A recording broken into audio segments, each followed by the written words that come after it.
The Dark Side of Ancient Greek Life. Part 1. Awakening to the Nightmare.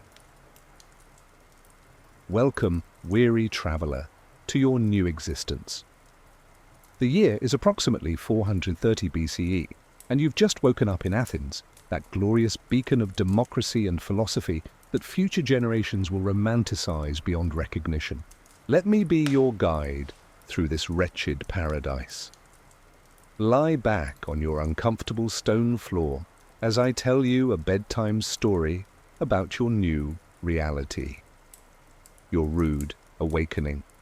Your eyes crack open to the harsh reality of Athenian life.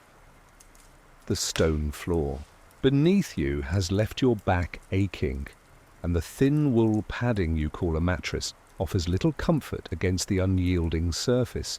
It's not like that memory foam mattress you had in the 21st century, is it? This is the kind of surface that turns your dreams into nightmares and your back into a topographical map of pain. The air is thick with a potent cocktail of smells, olive oil lamps burning through the night, unwashed bodies, and the distinct aroma of human waste that permeates every corner of this advanced civilization. Take a deep breath. This is the smell of the cradle of Western civilization. You're not alone in this cramped living space. Your entire family, parents, siblings, perhaps grandparents, all share this small area. Privacy? That concept doesn't even exist here. It's like living in a college dormitory, but without the luxury of walls. The homes of even wealthy Athenians are modest by your standards, with rooms arranged around a central courtyard and bare necessities for living. Your house, if we can call it that without insulting actual structures, is made of mud bricks, wood and stone. Sunlight filters through the small openings that serve as windows. If you're wealthy, you might have one or two oil lamps to illuminate the darkness. If you're poor, well, darkness is your constant companion after sunset. But surely, you might think, Athens is the pinnacle of ancient civilization. They must have better sanitation than this. Oh, my sweet summer child, let me disabuse you of such notions immediately. The joy of ancient plumbing. Hint, there isn't any.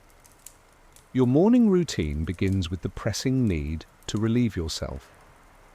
Unfortunately, Athens doesn't have a public sewage system. You have two options: a chamber pot that will later be emptied into the street, or a trip to a public latrine. If you're fortunate enough to live near one. Wait, you say, horrified. People just throw waste into the streets? Indeed they do. The narrow streets of Athens frequently serve as open sewers. Waste is disposed of in open pits or simply tossed out windows with a perfunctory warning shout of EXO, which means look out below. The resulting stench and disease are exactly what you'd expect from such practices, and that water you need for drinking, cooking, and your occasional bath. It comes from the same wells and fountains everyone else uses. Yes, the same fountains where people wash clothes, animals drink, and occasionally corpses are prepared for burial. Delicious, isn't it? You'll quickly notice that the beautiful marble structures depicted in future textbooks conveniently leave out the filth accumulating between them. The pristine white columns you've imagined are actually painted in garish colors, and the spaces between them are filled with the realities of human existence, waste, rotting food, and the occasional dead animal. Mind your head. Incoming chamber. Pot contents, shouts a neighbor from an upstairs window. You've just learned your first important lesson about navigating Athenian streets. Always be aware of what might be raining down from above. Even the wealthy aren't immune to sanitary realities. Yes, they might have a private latrine that flushes into a rudimentary sewage system, but that system likely leads directly to the street or a nearby river. The same water you drink, yuck. Bathing is a luxury few can afford regularly. Public Baths exist, but they're more for socializing than hygiene. You enter a communal pool where dozens of other sweaty, dirty bodies have already washed themselves. The water is rarely changed. Think of it as a human broth simmering, but without the fire to kill the germs and toilet paper. Ha! Use a sponge tied to a stick, dipped in vinegar or salt water between uses. Yes, the same sponge everyone else uses. Or, if you prefer something more personal, smooth stones, leaves, or your left hand will do. That's why, by the way, the left hand is considered unclean and never used for greeting or eating. Now you know why. Your Greek wardrobe. Forced minimalism. Time to dress for the day. Your wardrobe is ridiculously simple, consisting mainly of a chiton, a rectangular piece of cloth wrapped around the body and pinned with brooches. Or, if you're more affluent, perhaps a tunic. Wool is the predominant fabric in winter, linen in summer. Both itch, both are rarely washed. Both smell like they've been worn by 12 other people, and they probably have. Footwear? Leather sandals if you can afford them. Otherwise, bare feet are perfectly acceptable, even among respectable citizens. Expect your feet to become calloused and filthy beyond recognition. You think waking up and choosing what to wear is stressful in the 21st century? Try living in a world where your clothes are essentially ill-fitting sheets that constantly threaten to fall off at inopportune moments. It's a lifelong wardrobe nightmare. And let's not even start about underwear. For women, strips of cloth to bind the breasts are the best you get. For men, nothing. Absolutely nothing. Just you, your tunic, and the world. I hope it's not windy today, but at least I can wash my clothes regularly, right? You ask. Hopefully.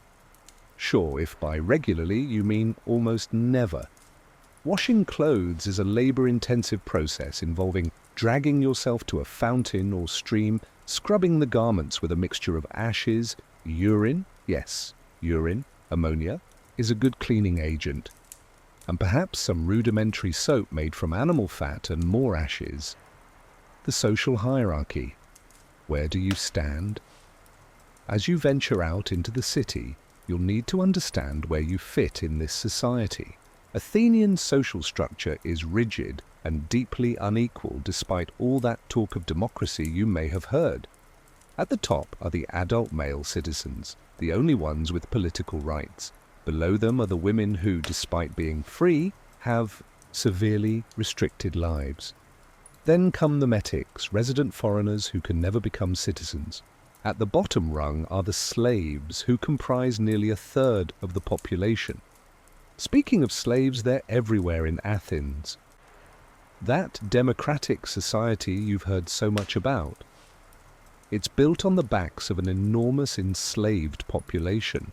As you walk through the agora, the marketplace and center of public life, you'll see them carrying water, running errands, and serving their masters. Some work in the silver mines outside the city, where conditions are so brutal that death is practically guaranteed. Slaves are the absolute property of their owners. They can be bought, sold, abused, tortured, or killed with little to no legal consequence. A female slave? She exists for her owner's labor, reproduction, and sexual pleasure. No wonder slave rebellions are a constant threat.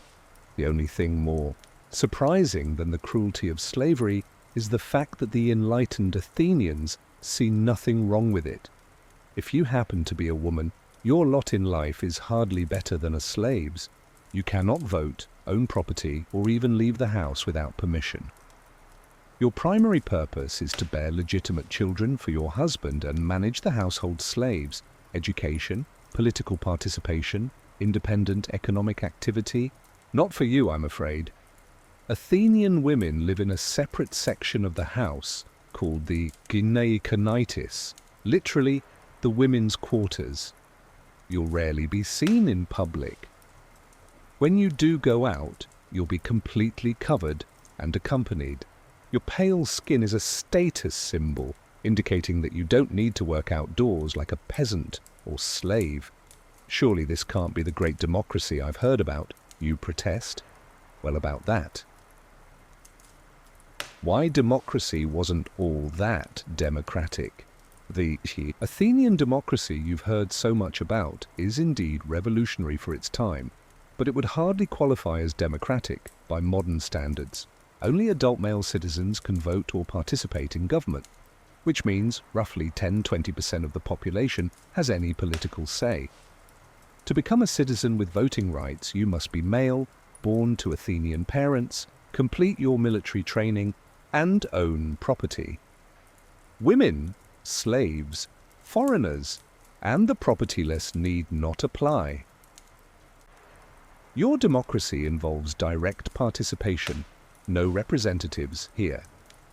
If there's a vote on a new law, you'd better show up in person at the assembly. Rain or shine, comfortable or not, every eligible citizen is expected to participate. It's your duty, after all, the voting process itself. No secret ballots or electronic counting. In many cases, it's literally a show of hands. In others, you write on pottery shards, hence the term ostracism. Yes, if you become unpopular enough, your fellow citizens can vote to exile you from the city for an entire decade by writing your name on a piece of broken pot. But what if I don't like someone in power, you might ask? Well, there's a unique Athenian solution for that: ostracism. Once a year, citizens can vote to exile a person they deem dangerous to the state. Write a name on a pottery shard, and if your target gets enough votes, they're banished for 10 years. Democracy in action. Consider the absurdity of this. You could be the most honest, upright, valuable person to society, but if a group of citizens decides they don't like your face, your ideas, or are simply jealous of your success, goodbye. Athens, it's like being cancelled, but with a forced march through bandit-infested wilderness as a bonus. The daily grind, work, work, work. Now let's talk about making a living. If you're a citizen, you might be a farmer, merchant, craftsman, or perhaps you're wealthy enough to spend your days philosophizing.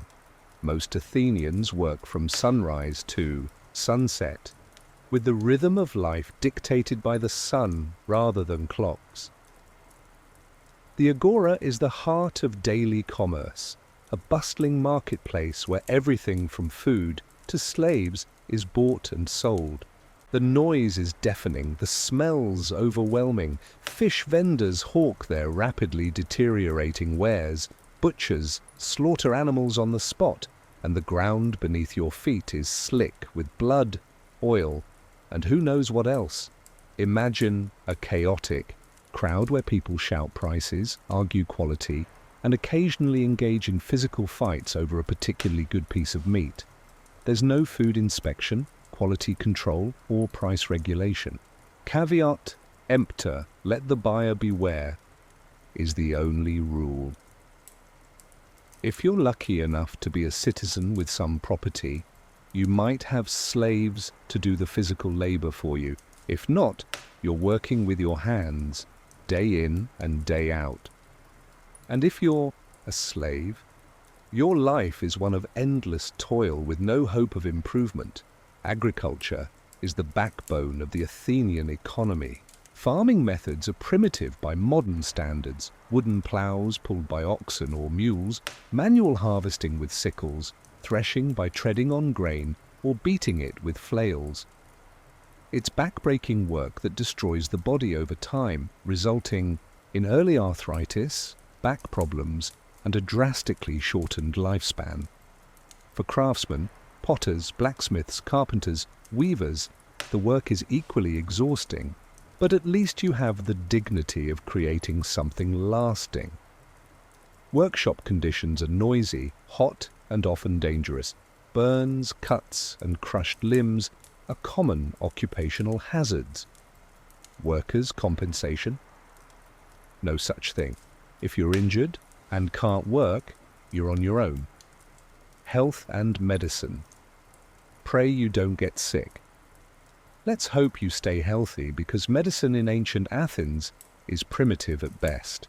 Despite the groundbreaking work of Hippocrates, who's beginning to suggest that diseases have natural rather than supernatural causes, most medical practices are based on superstition and guesswork.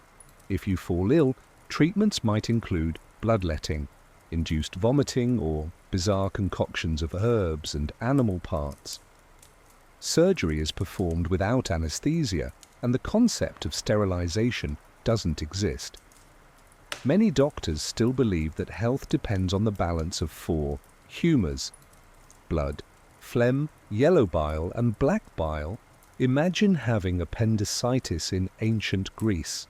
Instead of relatively routine surgery with antibiotics, you'll get a mixture of herbs, perhaps some incantations, and almost certainly a bloodletting to balance your humours. The most likely outcome? Death from sepsis after your appendix ruptures. But at least your humours will be balanced when you meet Hades. Infant mortality is staggeringly high, and women frequently die in childbirth. The average life expectancy hovers around 30 years, though if you survive childhood, you might make it to 45 or 50. And that's considered a long, blessed life. Infectious diseases are particularly feared, and for good reason. Without antibiotics or vaccines, a simple infection can become fatal. The plague that hit Athens during the Peloponnesian War, 430–426 BCE, possibly typhus or typhoid fever, killed up to a third of the population, including their great statesman Pericles. Hospitals don't exist as we know them. The sick are treated at home, or, if they have the resources, might visit an Asclepion, a temple dedicated to Asclepius, god of medicine. There they sleep in the temple, hoping the god will send them dreams with instructions for healing. It's more spiritual spa than medical centre.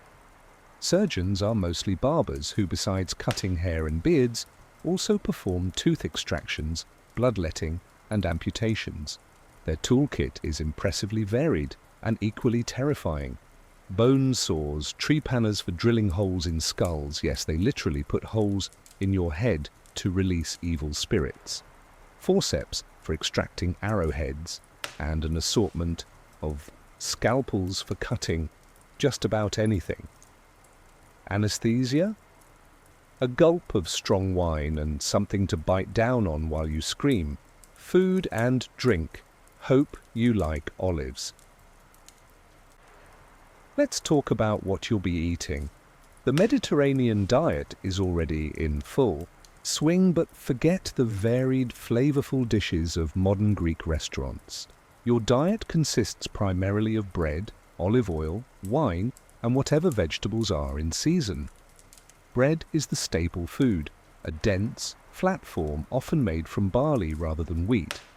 It's coarse, frequently contaminated with small stones from the grinding process, excellent for destroying your teeth, and often slightly mouldy. Delicious. Meat is a luxury reserved for festivals and sacrifices. When an animal is slaughtered for the gods, the meat is distributed among the participants. The gods get the smoke and bones, humans get the edible parts. Convenient arrangement, isn't it? Fish is more common than meat, especially for Athenians, given their proximity to the sea. Salted fish is particularly popular because it can be preserved. Unfortunately, it's also incredibly salty, contributing to dehydration, hypertension, and a perpetually unquenchable thirst. Wine is your primary beverage, though it's nothing like modern wine. Greek wine is thick, sweet, and always diluted with water. Drinking undiluted wine is considered barbaric and likely to drive you mad. Plus, it's frequently contaminated with lead from storage vessels, slowly poisoning you with every sip. But hey, at least it helps you forget you're sleeping on a stone floor and defecating in a bucket. If you're invited to a symposium, a drinking party for men only, prepare for a night of philosophical debate, poetry recitation, and possibly debauchery.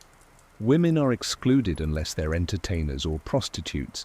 It's basically a frat party with more philosophy and fewer beer pongs. The symposium follows strict rules. You recline on couches, you don't sit in chairs like a peasant. A symposiarch is chosen to determine the water-to-wine ratio and conversation topics. The evening progresses from discussions of politics and philosophy to songs, games, and often increasingly libertine behavior as the wine flows. Part 2. Living the Hellenic Nightmare. Entertainment and festivals, the original reality shows. Speaking of entertainment, the Athenians know how to throw a good festival. Religious celebrations punctuate the calendar, offering a break from the daily grind and an opportunity to honor the gods. The most famous is the City Dionysia, a festival honoring Dionysus, the god of wine and theatre. Here, playwrights compete with their latest tragedies and comedies. Yes, those classic works of Sophocles, Euripides, and Aristophanes that you might have studied in literature class. They're essentially competing for the ancient equivalent of an Emmy. Picture a massive outdoor theatre carved into a hillside where thousands of Athenians gather for a 3-day theatre festival. Performances begin at dawn and continue until dusk. Only men can be actors, playing all roles, including female ones, using elaborate masks to indicate character and emotional state. The content of these dramas? As scandalous as it is educational. Tragedies explore the limits of the human condition. Murder, incest, cannibalism, and every kind of transgression against gods and mortals. Comedies are even more extreme, filled with obscenities, political satire, and scatological humor that would make modern comedians blush. Aristophanes, the great comic playwright, regularly portrays prominent politicians in ridiculous and sexually compromising situations. Imagine a TV show today depicting world leaders in orgies or engaged in grotesque scatological acts. That's classical Greek theatre for you. The Olympics and other athletic competitions are another form of entertainment. Athletes compete in the nude, yes, completely naked, in events ranging from running and wrestling to the dangerous chariot races. Victory brings tremendous honor to the athlete and his city-state. Think of the modern Olympics. Now remove all clothing, add religious sacrifices, and multiply the intensity by 10. There are no silver or bronze medals, just winners and losers. And if you're caught cheating, you'll have to pay for an expensive statue of Zeus with your name and crime inscribed on it, so everyone will know your shame forever. Religion. Please don't sneeze during the sacrifice. Religion permeates every aspect of Athenian life. The gods are not distant figures, but active participants in human affairs, capable of blessing or cursing individuals and entire cities. Keeping them happy is a full-time job. Public religious rituals are elaborate affairs. Before any official assembly meeting, incense is burned to ensure the gods are listening. Sacrifices involve careful procedures. A wrong move could anger the deity and bring disaster. Sneeze during a sacrifice? You might have just cursed the entire city. These aren't symbolic sacrifices. We're talking about real blood being spilled in copious amounts. A typical sacrifice to Zeus might involve 100 oxen being slaughtered in sequence, their throats cut over the altar, so the blood flows freely. The smell of blood, entrails, and burning meat fills the air, while clouds of flies congregate for the macabre feast. Household worship is equally important. Each home has an altar where the family makes daily offerings to Hestia, goddess of the hearth, and other household deities. Failing to maintain these rituals invites misfortune. Your day begins and ends with prayers and small offerings, a drop Of wine, a pinch of food, a bit of incense. You live in an enchanted world where the gods might be watching at any moment. That stranger on the street could be Zeus in disguise, that crow watching from the tree, Perhaps a messenger of Apollo, that sudden storm?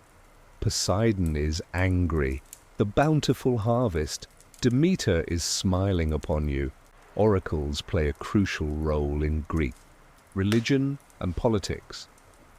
No important decision, whether personal or civic, is made without consulting the gods. The Oracle of Delphi is the most famous, where the Pythia, a priestess in trance, conveys messages from Apollo. Her obscure words are interpreted by priests and can determine the fate of entire cities. Imagine climbing the sacred mountain, waiting days for your turn, paying exorbitant fees, only to receive an ambiguous, confusing answer that could mean success or utter ruin, depending on how you interpret it. It's like going to your most expensive therapist, getting vague advice, and then basing all your life decisions on it. Greek religious festivals are far more than moments of reverence. They're full-blown spectacles. The Panathenaea, celebrating Athena's birthday, includes elaborate processions, animal sacrifices, athletic competitions, and musical performances. The Dionysia celebrates the wine god with theatre, dance, and, naturally, rampant wine consumption.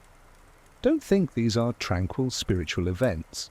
Celebrations can turn wild, especially those dedicated to Dionysus. The cult of the Maenads, female followers of Dionysus, is known for frenzied rituals where normally respectable women flee to the mountains, consumed by divine ecstasy, reportedly tearing animals apart with their bare hands and devouring the raw flesh. Politics. Power to the people. Some of them, at least. Athenian politics is vibrant, tumultuous, and often volatile. Direct democracy means decisions are made through public debate followed by voting. If you're a male citizen, you're expected to participate actively. The assembly, ecclesia, is where the action happens. Meeting at least 40 times a year on the hill called Nyx, it's here that all male citizens can speak and vote on proposed laws. Any citizen can take the floor, but you need to be a talented speaker to be heard. Athenians value rhetoric above almost everything when it comes to politics. Imagine up to 6,000 men squeezed onto stone benches under the scorching sun, listening to speakers take turns at the platform. The crowd is noisy, participatory, and often hostile.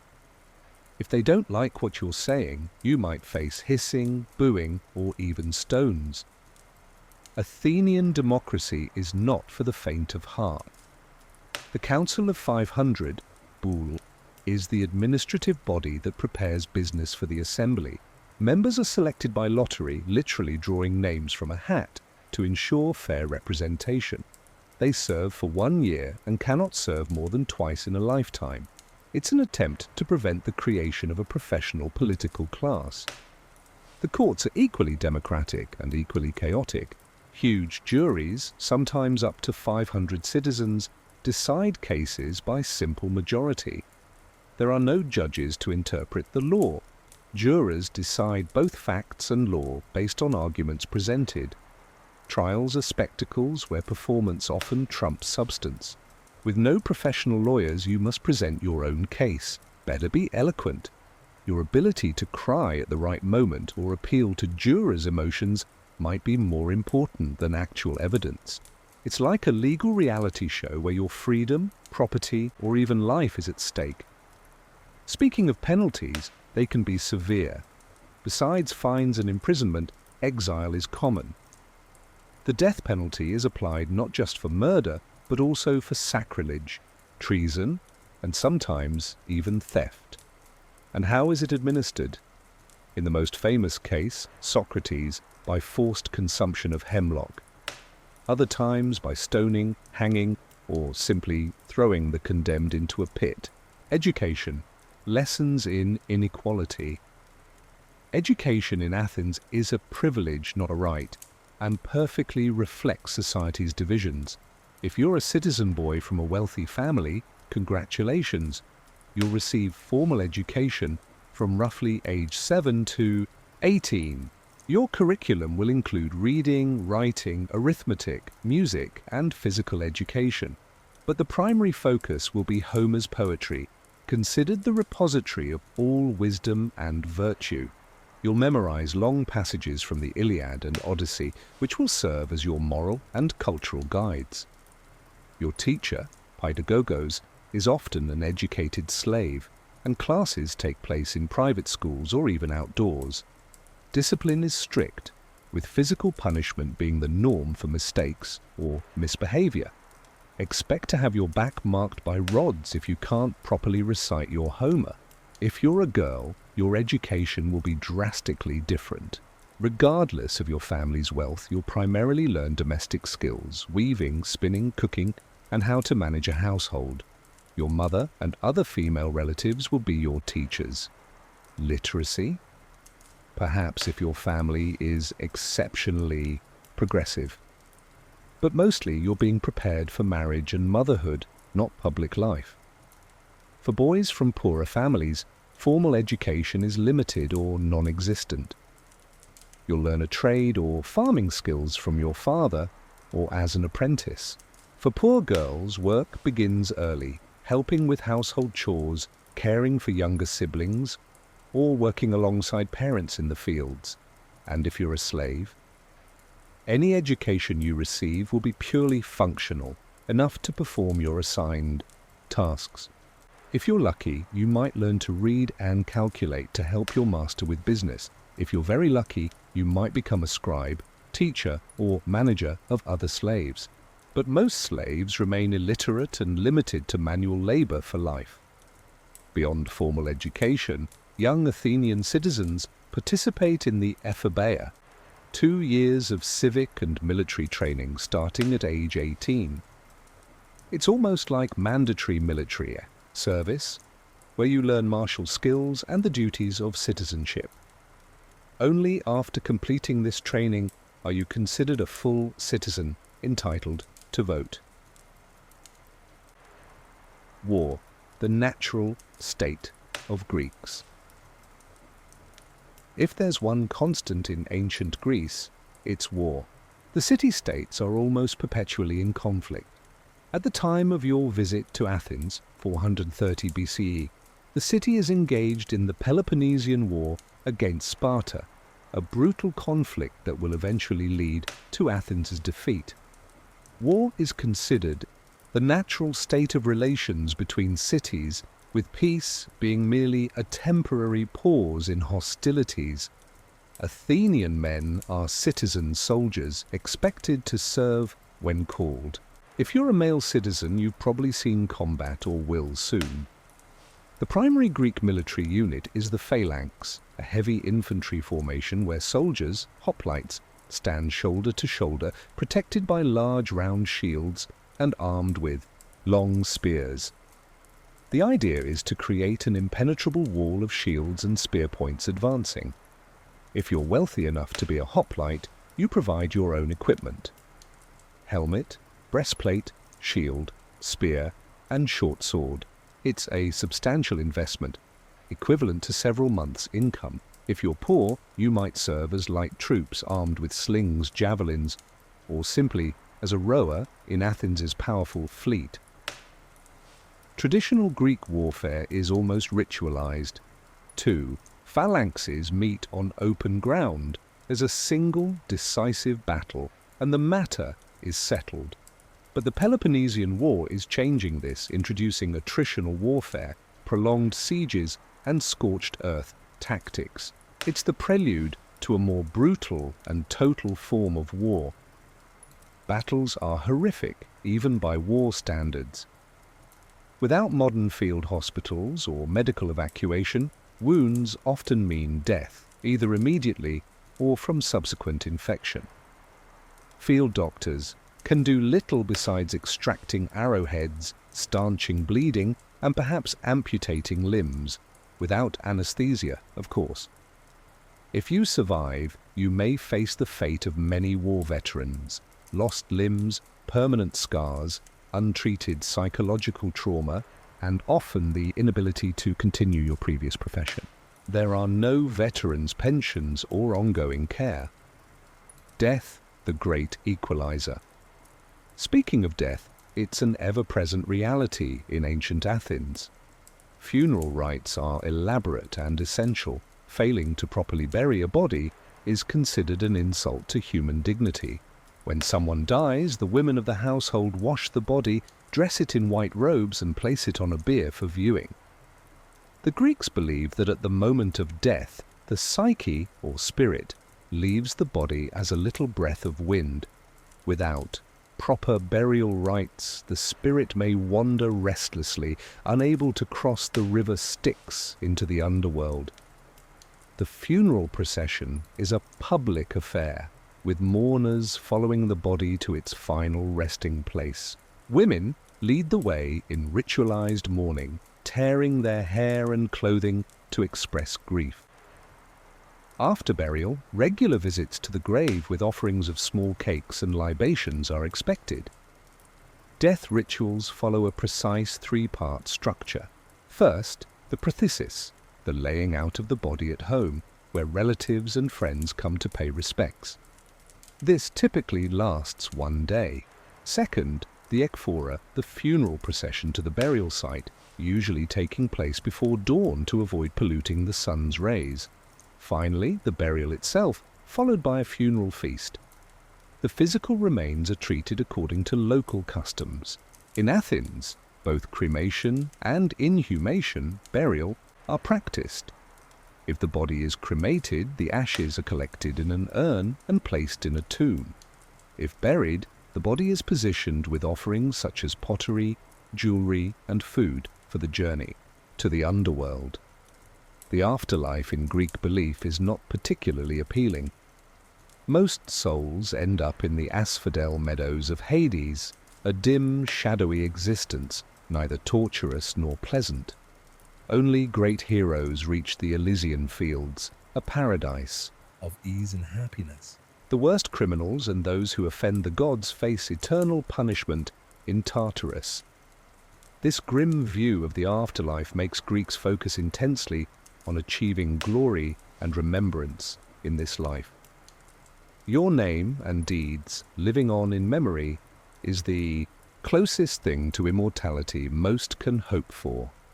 It's why Achilles chose a short, glorious life over a long, unremarkable one. Spartan alternative. Where childhood trauma is institutional. Had you woken up in Sparta instead of Athens, your experience would be drastically different and arguably worse. While Athens has its problems, Sparta is a militaristic society where the individual exists solely to serve the state. If you're a Spartan boy, your traumatic upbringing begins at age 7 when you're taken from your family and placed in the agog, the state education system designed to create perfect warriors. The training is brutal beyond imagination. You'll be underfed to encourage stealing, a valuable skill for a soldier, but severely punished if caught. You'll receive regular beatings not as punishment but as training to endure pain. You'll sleep outdoors on reed mats year-round, with only a single thin cloak for warmth. The older boys are encouraged to fight among themselves and to torment the younger ones, all to toughen you up. The brutality is systematic and deliberate. At the annual festival of Artemis Orthia, boys are flogged at the altar, sometimes to death, while a priestess holds an ancient wooden statue. If she feels the statue growing heavy, it means the goddess is displeased with the flogging's severity, and the boys are whipped harder. Parents watch proudly as their sons endure without crying out. Physical training is relentless. Wrestling, running, throwing the javelin and discus, all performed naked, regardless of weather. You'll learn to fight with spear, shield, and sword, but also with your bare hands. By the time you reach adulthood, you'll be a living weapon, Spartan. Girls don't escape physical training either.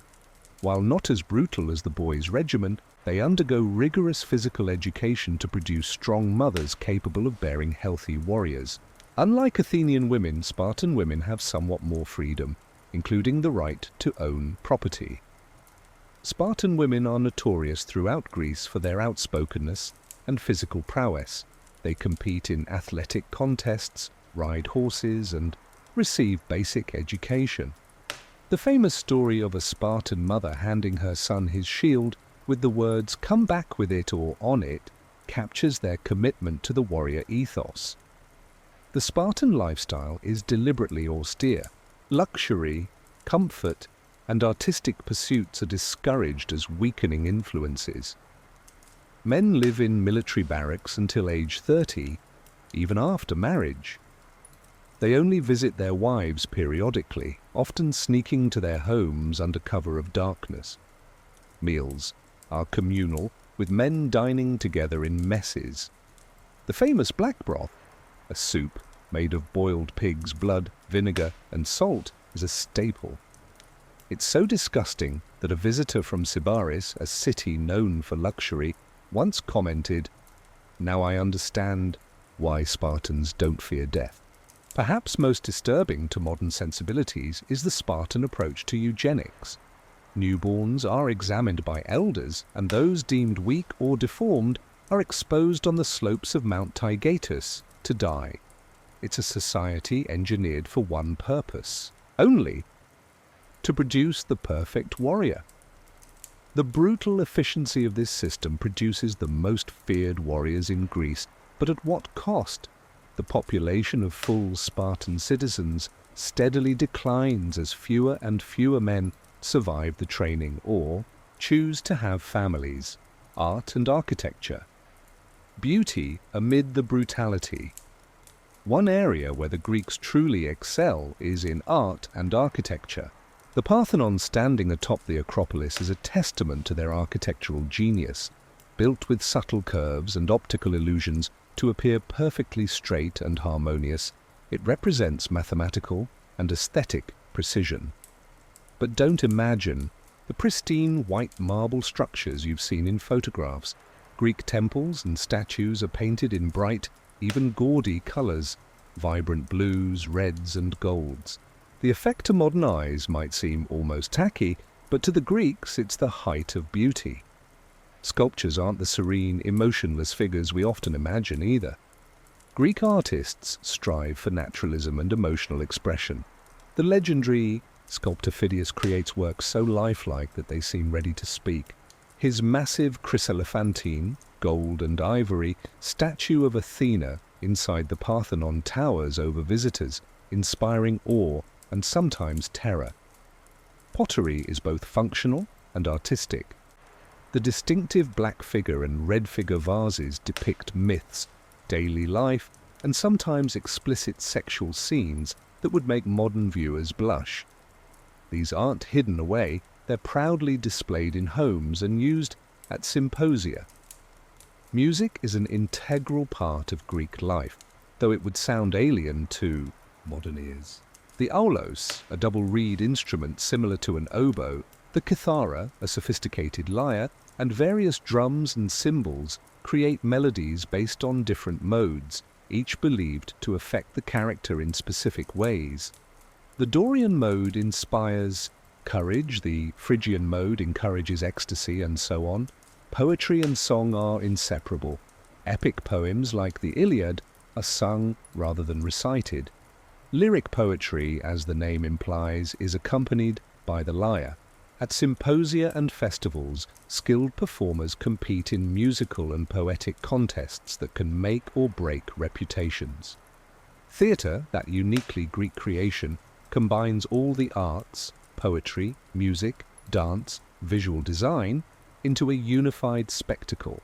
The massive open-air theatres, like the Theatre of Dionysus on the slope of the Acropolis, can seat 17,000 spectators who come to experience the catharsis of tragedy or the ribald humour of comedy.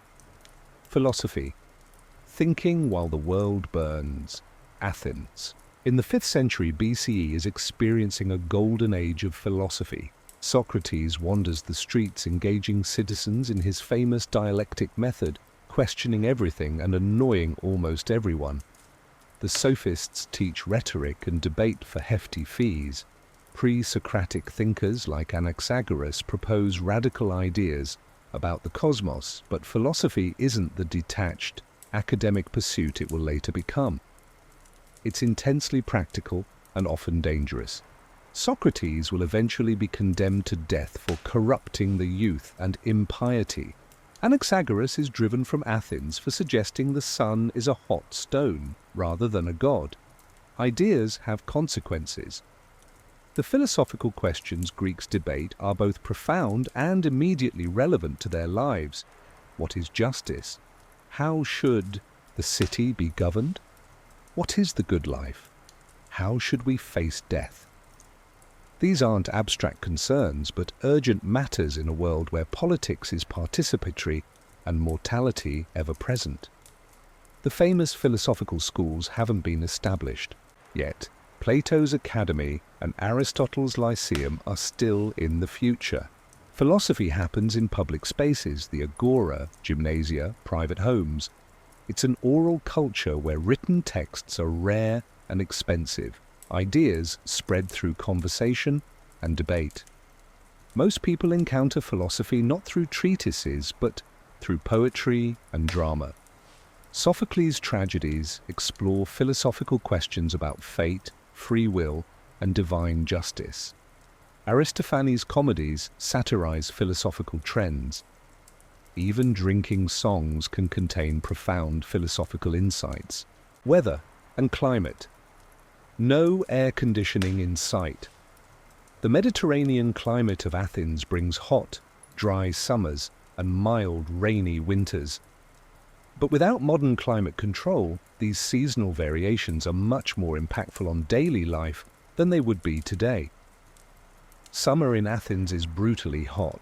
Temperatures regularly exceed 100 degrees C, 38 degrees, and the city becomes an oven of stone, dust, and sweat. There's no relief, no air conditioning, no electric fans, not even ice. The best you can hope for is a shady spot and perhaps a slave to fan you, if you're wealthy. The heat makes the city's sanitation problems even worse. All those wastes festering in the streets emit a stench that's nearly unbearable. Disease spreads rapidly. Work slows to a crawl during the hottest hours, with many businesses closing for a midday rest. Winter brings different challenges. Homes have no central heating, just small braziers burning charcoal or wood. Smoke fills the houses as proper chimneys don't exist. The wealthy pile on wool blankets and furs. The poor simply endure, huddling together for warmth. Rain turns the unpaved streets into muddy quagmires mixed with all the waste that's accumulated. Sewage overflows, contaminating water sources. Winter diseases, respiratory infections, influenza, spread through the crowded housing. Spring and fall offer brief respites of pleasant weather, but they come with their own challenges. Spring brings pollen and agricultural labor. Fall brings the olive and grape harvests, crucial economic activities that determine whether the coming year will bring prosperity or hardship. Weather dictates nearly everything in this world without weather forecasts or climate control. Sailors and merchants watch the skies anxiously, knowing a sudden storm could mean financial ruin or death. Farmers perform rituals to the appropriate gods, hoping to ensure favorable conditions for their crops. Part 3. The bitter aftertaste of civilization. Sexuality and relationships. It's complicated. Greek sexual norms would be almost unrecognizable to modern sensibilities. The concepts of heterosexual and homosexual don't exist. Instead, sexuality is understood in terms of power dynamics, active versus passive, penetrator versus penetrated. Marriage is a practical arrangement, not a romantic one. Men typically marry in their 30s, while their brides are often teenagers, sometimes as young as 14. The purpose is straightforward: to produce legitimate children, particularly sons. Romantic love is considered a distraction at best, a dangerous madness at worst. If you're a married woman, your primary duty is procreation. Your husband may treat you with respect or even affection, but he doesn't expect you to be his primary, emotional or sexual companion. That role often falls to other men, courtesans or slaves. Perhaps the most shocking aspect of Greek sexuality to modern eyes is pederasty, institutionalized relationships between adult men and adolescent boys. In Athens, these relationships are formalized as educational, with the older man, Erastes, meant to mentor the younger, Eromenos. Physical aspects of the relationship are regulated by complex social norms. In Sparta, these relationships are integrated into the military structure. Each warrior is expected to take a younger man as his beloved, creating bonds that will strengthen the army in battle. Plutarch would later claim that no Spartan boy who didn't attract a male lover could be considered honorable. It would suggest there was something defective in his character. Prostitution is legal and common. At the bottom are the pornai, brothel slaves who service clients of any social class for a low fee. In the middle are the independent prostitutes working in taverns or on the streets. At the top are the hetairae, sophisticated, educated courtesans, who provide intellectual companionship as well as sexual services. A successful hetaira can amass wealth and wield significant influence. Aspasia, companion to Pericles, is said to have advised him on political matters and associated with Athens' intellectual elite. But even these women remain outside respectable society, unable to marry citizens or bear legitimate children. For women, virginity before marriage is absolutely required. Female sexuality is feared and controlled. Medical writers describe the womb as an animal that wanders through the body, causing various ailments. The treatment for hysteria, from the Greek word for womb, often involves marriage and regular intercourse. Adultery is considered a serious crime when committed by the woman. A man catching another man with his wife, daughter, sister, or even concubine has the legal right to kill the adulterer on the spot. Women caught in adultery can be divorced and publicly shamed. Their lovers might face death. What about love? Despite all these transactional and hierarchical aspects, Greeks do recognize and value deep emotional bonds. Philia, deep friendship. Eros, passionate desire. And even the concept of soulmates originate in Greek thought. Plato's Symposium explores multiple dimensions of love, while Greek poetry is filled with expressions of longing, desire, and heartbreak that remain moving thousands of years later. But the path to romantic fulfillment is thorny, particularly for women. Your best hope for emotional connection in marriage is that affection might grow over time. Otherwise, your deepest relationships will likely be with your children, or, if you're fortunate, sisters and female friends. The Olympic Games, sacred, sports and political theatre. The Olympic Games are far more than athletic competitions. They're religious festivals, political showcases, and cultural celebrations. Held every 4 years at Olympia to honor Zeus, they draw participants and spectators from across the Greek world. Before the Games begin, a sacred truce, ekecheiria, is declared. Wars are suspended, armies withdrawn, legal disputes paused. Athletes, officials, and spectators must be able to travel safely to and from Olympia. This truce is generally respected. Violating it would invite divine punishment. The Games last 5 days, beginning with elaborate sacrifices to Zeus and other deities. 100 oxen might be slaughtered at once, their blood and burning fat creating a sensory experience both magnificent and horrifying. The smell can be detected miles away.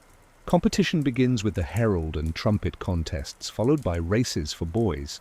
Then come the men's events. Various running races, wrestling, boxing, pankration, a brutal combination of wrestling and boxing, pentathlon, discus, javelin, long jump, running, and wrestling, and the dangerous chariot races. The crowning event is the Hoplitodromos, a race in full military armor. Imagine running in the scorching summer heat wearing a bronze helmet, greaves, and carrying a heavy shield. Contestants regularly collapse from heat exhaustion, sometimes fatally. All male athletes compete nude. The word gymnasium derives from gymnos, meaning naked. Olive oil is liberally applied to their bodies, creating glistening displays of muscular perfection. Women, with the exception of the priestess of Demeter, are forbidden from watching on pain of death. They have their own games, the Heraea, held in honor of Hera. Victory brings no material prize, just a simple olive wreath. But the glory is immense. Winners become celebrities, honored with statues, poems, and songs.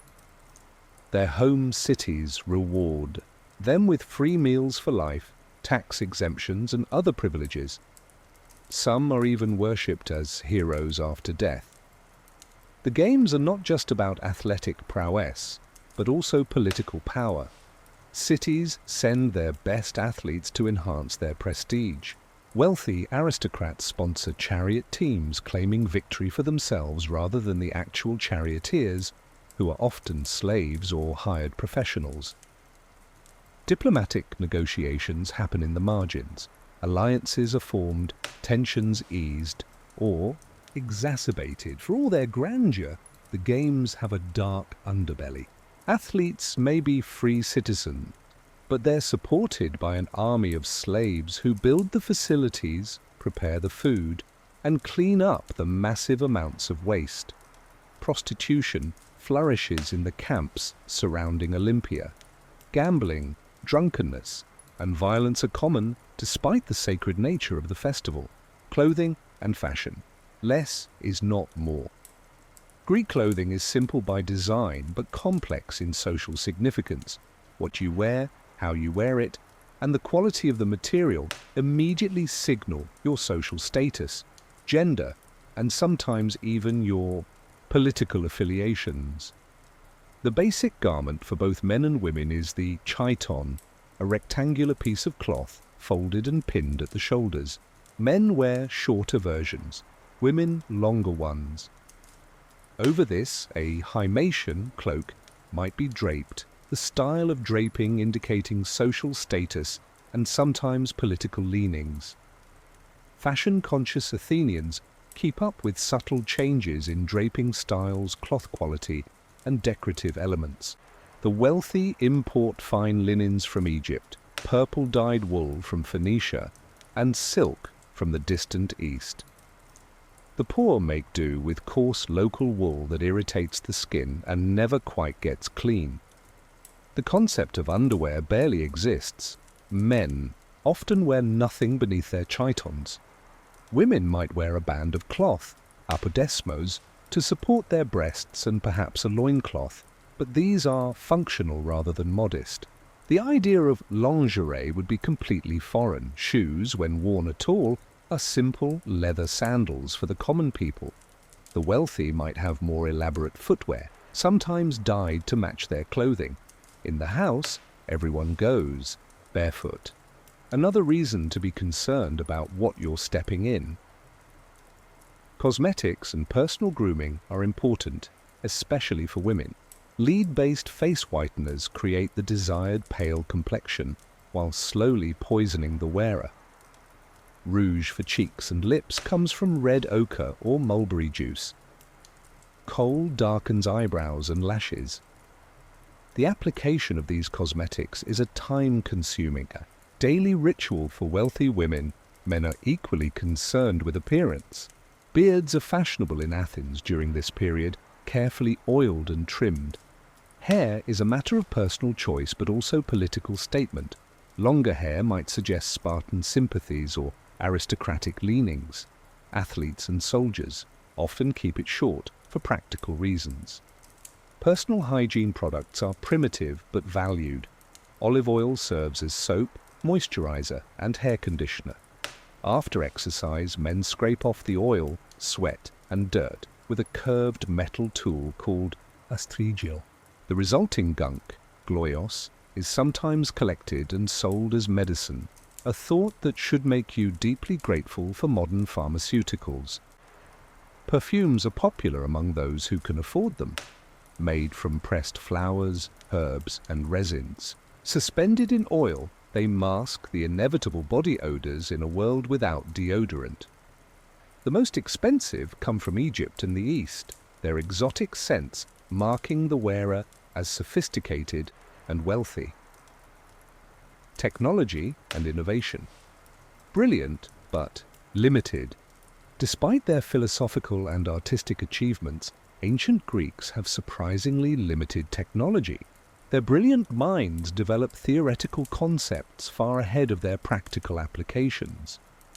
The Antikythera mechanism, a complex astronomical calculator using dozens of bronze gears, shows what Greek engineering is capable of. Yet this level of sophistication isn't applied to labor-saving devices or industrial processes. Why innovate to save labor when slaves are abundant? Architecture and large-scale engineering do showcase Greek technical prowess. The Parthenon's subtle curves compensate for optical illusions, making straight lines appear straight to the human eye. Aqueducts and harbors demonstrate mastery of hydraulics. Theaters are acoustic marvels, allowing thousands to hear a performer's natural voice. Warfare drives some innovation. Catapults, improved ship designs, and defensive fortifications evolve rapidly during the Peloponnesian War. Greek fire, an incendiary weapon that burns even on water, will later become Byzantium's secret weapon, though its exact composition remains a mystery. Medical tools show surprising sophistication. Surgical instruments excavated from Greek sites include scalpels, forceps, catheters, and specialized implements for skull surgery and gynecological procedures. Most surgeries are performed without anesthesia, however, making them last resort. Interventions. For everyday tasks, technology remains basic. Water must be carried from public fountains. Cooking happens over open fires. Clothing is woven on simple looms. Transportation relies on human or animal power.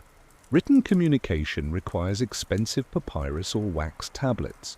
The contrast between intellectual achievement and technological limitation is striking. Greeks develop advanced mathematics, propose atomic theory, calculate the Earth's circumference with remarkable accuracy, and debate abstract philosophical concepts. Yet they never apply this brilliance to improving the material conditions of everyday life. The legacy of Greece. What remains? When the marble crumbles. As you drift off to sleep on your uncomfortable Greek bed, you might wonder what will remain of this civilization millennia later. The answer is complex and contradictory, like Greece itself. The philosophical ideas born in these dirty, violent streets will echo through the ages. Concepts of democracy, ethics, logic, and metaphysics will form the bedrock of Western thought. Plato's Republic, Aristotle's Politics, and the Socratic method will be studied by countless generations. The artistic and architectural achievements will inspire civilizations yet unborn. The Parthenon will remain standing, though damaged by time and human folly. Greek statues will be unearthed and copied, establishing canons of beauty and proportion. The dramatic forms of tragedy and comedy will evolve into theatre as we know it. Scientific and mathematical innovations will provide foundations for future discoveries. Euclidean geometry will be taught in schools for thousands of years. Archimedes' principles will underpin physics. Hippocratic medical concepts will eventually evolve into scientific medicine. The language itself will persist in scientific terminology, religious contexts, and loanwords across many modern languages. Greek myths and stories will be retold in countless forms, their archetypes embedded in the collective consciousness of humanity. But what will be forgotten or sanitized beyond recognition is the lived reality you're experiencing. The marble will be scrubbed clean, the painted statues bleached white by time.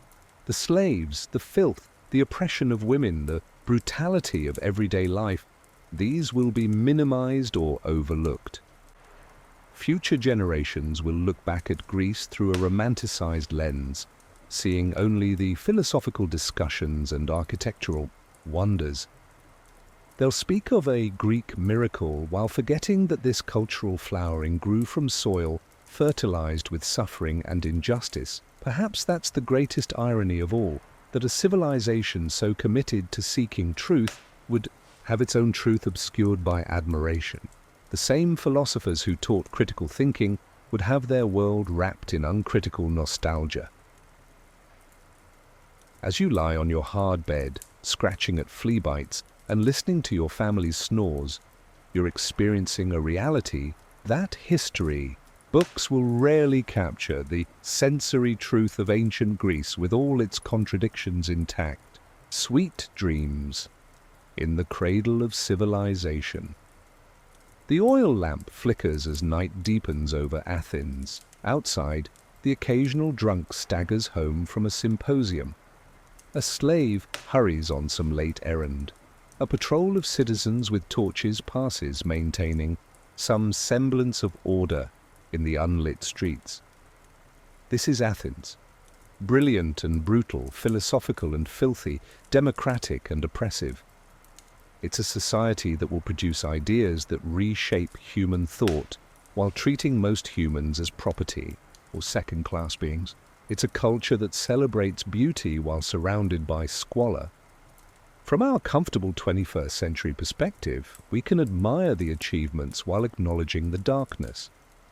We can recognize that every civilization is a mixed legacy, a complex interweaving of progress and regression, insight and blindness, humanity and cruelty.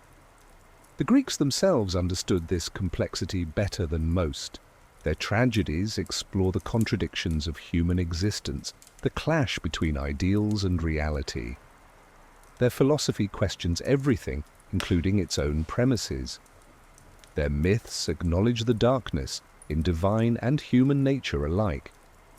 Perhaps that's their most enduring legacy, not the answers they provided, but the questions they were brave enough to ask.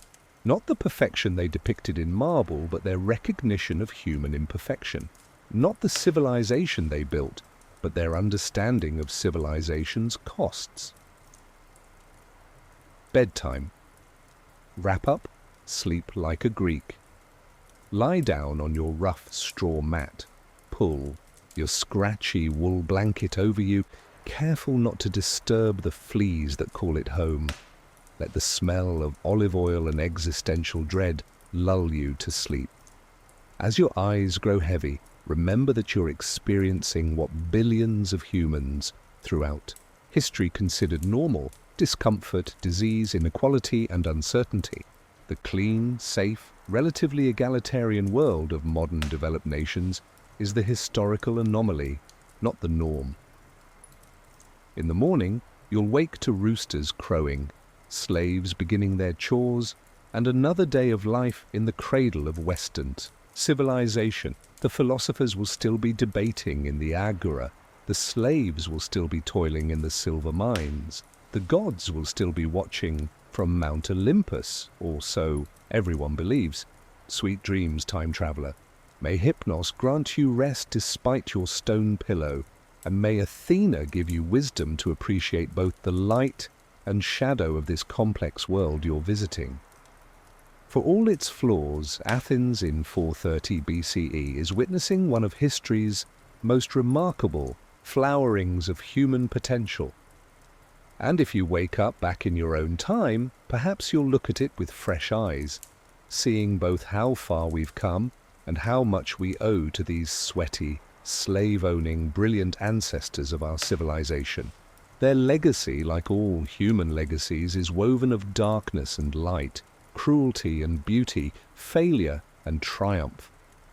Subscribe if you've never had to choose between bathing and drinking your daily water ration.